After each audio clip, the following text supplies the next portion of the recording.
I loved riding in Blackhawks. They're just a violent machine. They're loud. They're not smooth, like they it's just this armada of American might.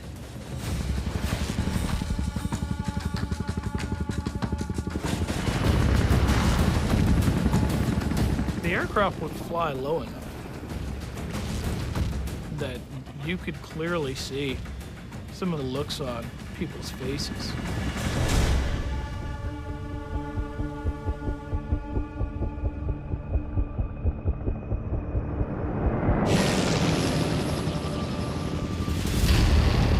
At that point, we were very unpopular with the average Somali.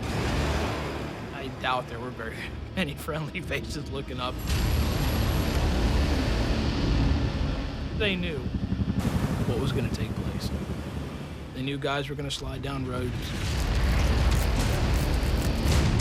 And they knew bullets were going to be flying.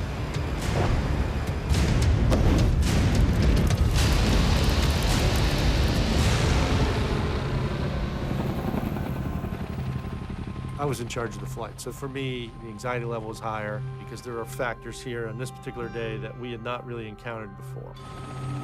Columns of smoke start rising, and it's as though something was developing.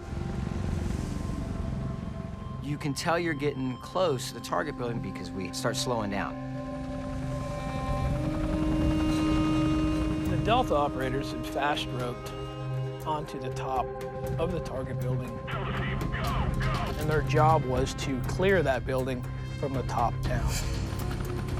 Our job was to secure the block where the target building was. Okay, here we go. We're getting ready. Get your game on. Ropes. Kick it right out of the door, and then you watch it tumble to the ground.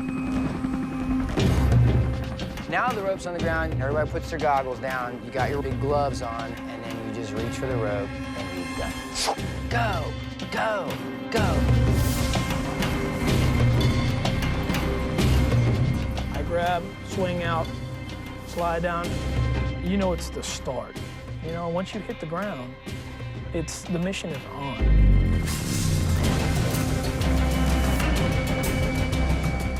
I got the call, the ropes were clear, which means everybody's on the ground. We pull up and out, and I lead the flight north of the city.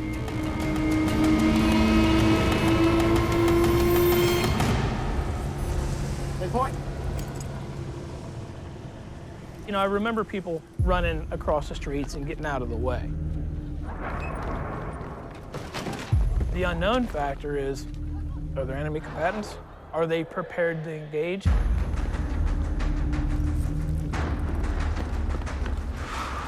Kenny and I, we tended to give each other looks, or a joke, or a jab.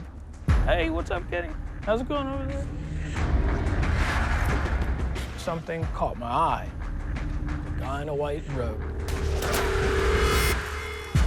Our rules of engagement were pretty strict. Like, you couldn't fire unless somebody had a weapon. And you perceived that they were pointing it towards you with ill intent.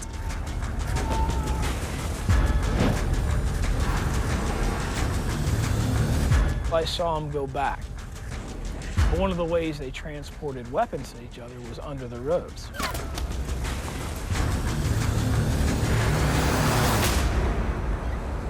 And again. And that's when I decided he's a threat. The responsibility I have is to Task Force Ranger, and you have to err on the side of caution. I single-handedly decided whether that man should live or die.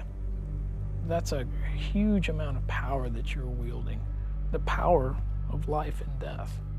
And it was decided in seconds.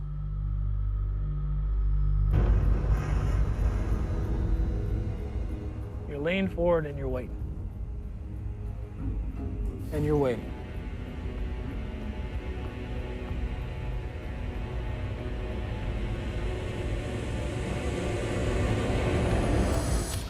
He never came back out.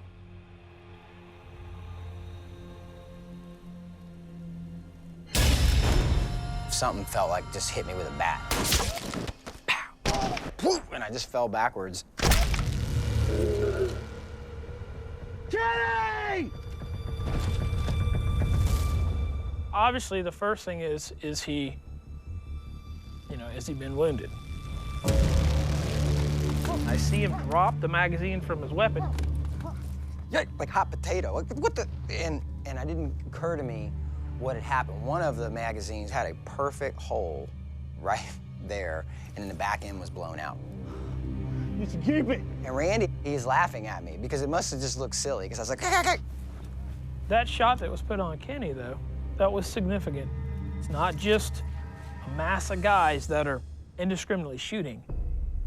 You're being targeted. From that point, the volume of fire increased.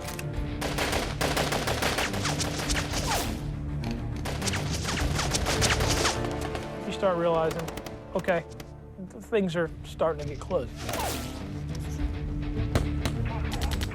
You're hearing the Delta guys go through the building, and you can hear them calling out, and you can hear cat, cat.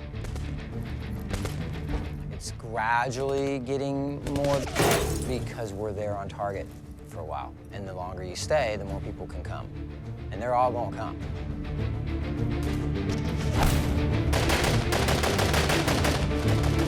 Fire 'em up!